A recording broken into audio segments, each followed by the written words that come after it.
Last year, Governor Susana Martinez was our top story. This year, her rise to the national stage comes in at number 6. Now, Steve, there was vice presidential talk and a primetime speaking spot at the convention.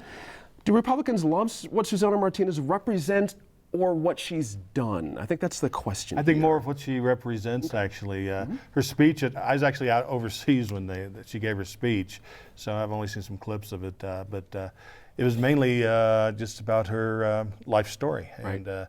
And how she got to be a powerful person in New Mexico. And I think I think it's more that than her any concrete accomplishments. Sure. Over the year, your sense of how she handled the VP talk, that's certainly not something in her control to stop it on a whim. But there's ways to say no, and there's ways to sort of say yes. Do you know what I mean? Did she play any of this too cute to you, or was she pretty consistent? Yeah, I covered Bill Richardson too, and whenever he said, "Well, I'm very flattered," but you knew that wasn't he knew what he's plotting. But with Governor Martinez, I thought she was sincere from the very first time she said no. Right. And and she went out to explain it's because she has to take care of her sister, and some personal things like that, and that didn't seem like the type of thing you just throw overboard if Mitt Romney asked you to be vice president. That's true again. And I wonder if this is something that you toss overboard for later, Alexa? I mean, is this something that now that this election cycle has passed, it's a clean slate on the VP talk, or whatever that talk is going to be later? Who knows? Yeah, so actually, it's funny, Greta Van Susteren did a Fox News interview, as you all probably know, with Governor Martinez, and then did a blog post that same day that said, Susana Martinez versus Hillary Clinton 2016, and it was like, it's starting already. Right, exactly. Well, but your sense of her, does she strike you as the type of governor? Let me put it this way. Some governors love to fix things. That's why they're governor, right? It's like the perfect job if you're a politician. You can go everything from potholes in the streets to huge big ticket things. Is it more your sense she wants to do things here than entertain those kind of things? What's your sense of her at this point? I have to say, I think she cares a lot about New Mexico, and she has a definite agenda that she'd like to achieve here. But that said, I don't think she's ignoring the national implications of what she does. Education reform is going to be a huge national issue, if you don't think it is already.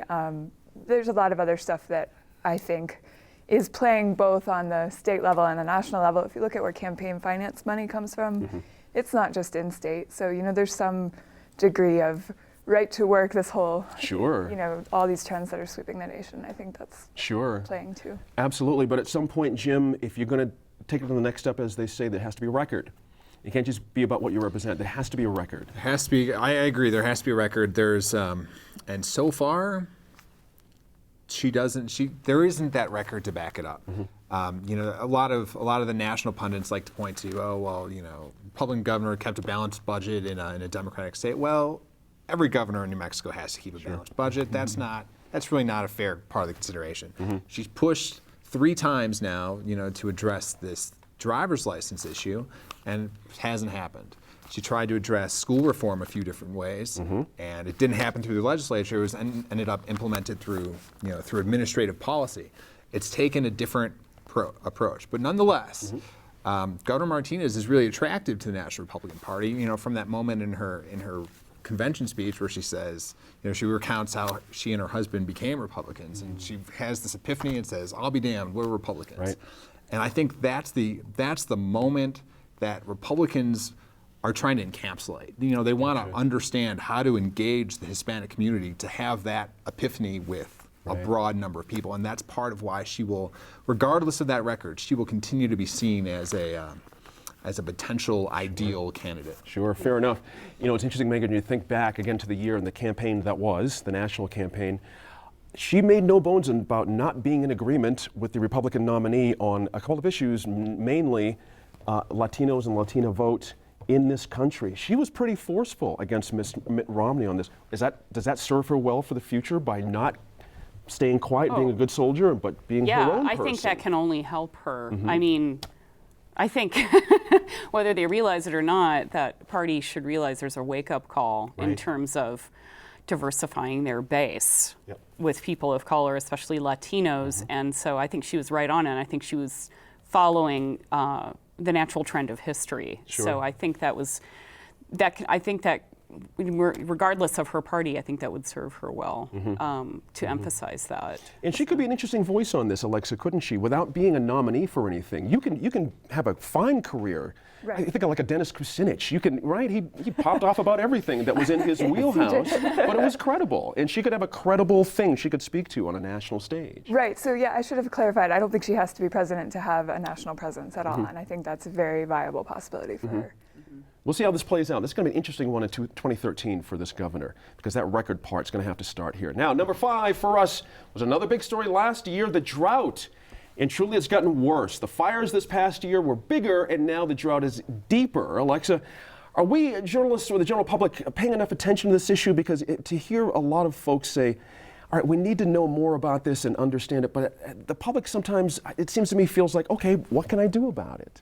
You know, I mean, it's a drought, it's a natural thing. So what's your sense of our awareness as a public here in New Mexico? Well, I think that's a hard part, and I think Santa Fe is Steve can attest to this, kind of a unique populace, and that, you know, we, as reporters in Santa Fe, there's not really is global warming real? I would say almost everyone in Santa Fe believes that it is. So that helps you get to the real issue. But, you know, climate change is really frustrating to report on and to write about because it is so global. What can you actually do?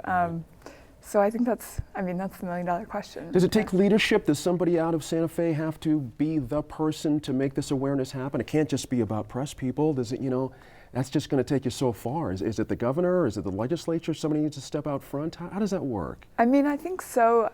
On the city level, at least, our city officials are very aware of this and have actually, Santa Fe's been using less water each year for, I don't know, several years now, which is great and should be kind of setting an I think example. Albuquerque has too, right? I think so. I think going back to Marty Chavez, we've been Yeah, on I a think downward that, trajectory. Something I can attest to. Please. I moved to Santa Fe in 1968 as a teenager, and everybody in the suburbs, at least in Santa Fe, had green lawns. You know, nowadays you don't see that much grass growing. People aren't watering their rocks anymore.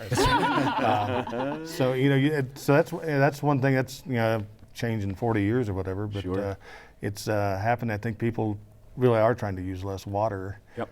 And that's what it's going to take. And I think that's the part we were getting at here about this what can I do kind of a thing. Everybody has their bit. And I'm thinking back, Jim, here in Albuquerque about 10 years ago, there was a big controversy where the covenants in a certain neighborhood did not allow you to do xeriscaping at the time, which is almost unthinkable in 2012 terms, right? So it gets to Steve's point about how things can, in fact, evolve. Certainly, and I think sometimes, there may be a sense that some of our water policies are antiquated. We're tracing back, who has water rights, divvied up 100 years ago, and that law is very complex. Yeah. That being said, this is only a local or a state issue to a certain degree. I mean, recognizing that, we have massive amounts of federal lands in New Mexico, national forests that have faced really major wildfires in the last 2 years. Record-breaking wildfire acreage has been burned, and the fact that over a 2-year period, this is the warmest, driest 2-year period that New Mexico has experienced since we started keeping records in the late 1800s. Right. The fact that the state government can only do so much to address how we manage our forests, neighboring our communities, and how we manage some of our grazing lands on federal property. Let me ask you a question on that point. What did you make of Congressman Pierce's interjection into this? He had a very firm belief that there was some things that other entities could be doing to mitigate the problem here. It caused a bit of a kerfuffle, as Sophie likes to say. I think that there's generally, especially take any natural issue. We love to point the blames. Someone has to be to blame and held accountable. When it comes to dry forests, we want to blame a change in logging policy. That's right. Related to spotted owl legislation 25 years ago. Everyone wants to point the finger somewhere. It's federal funding for fire management and forest management. I don't know if it's the problem isn't so simple. We've got a combination of so many things influenced on top of that by natural conditions. That's right. It's interesting. I'm thinking back to the press conferences, Megan, in front of Lannel, where you had Senator Udall and other folks standing in front of cameras saying, we're not going to blow up, everything's going to be okay, we've taken steps. However, there were serious environmental issues considering the Cerro Grande fire way back about runoff, about things that were not cleaned up running into the water system. And I think that really was the upsetting part for a lot of other folks about this fire issue, is that we're not taking the steps in between seasons to somewhat either mitigate, as Congressman Pierce wants, or on the environmental issues, how to protect our water and such. It's a very tricky issue. It is, and one of the areas hit hardest was some of the pueblos. I mean, point. good Yep. Lord, Santa Clara Pueblo, and the denuding of the forests in the fires. Right. Because what's really catastrophic after that is the flooding Right. and the erosion taking that out. So, I mean, I think this is certainly not limited to New Mexico. At the very least, there should be much more of a concerted effort among all the Western governors and leaders to talk about this. We're all sharing the Colorado River Basin, That's which right. is ever dipping lower. Right. Good point. So, I mean, there is some cooperation clearly, but there's room for a lot more because That's right. we're at the epicenter. That's right. I'm going to wrap this one up with just 2 words, Dixon's apples. You know what I mean? There's consequences to everything if we don't act on things. That's it for this countdown this week. Thanks to you all. See you next week. Our countdown of the year's top stories comes to a close next week. We'll also look ahead to some of the expected headlines in 2013. I'm Gene Grant. Thanks for joining us. Have a wonderful holiday season. We'll see you next week in Focus.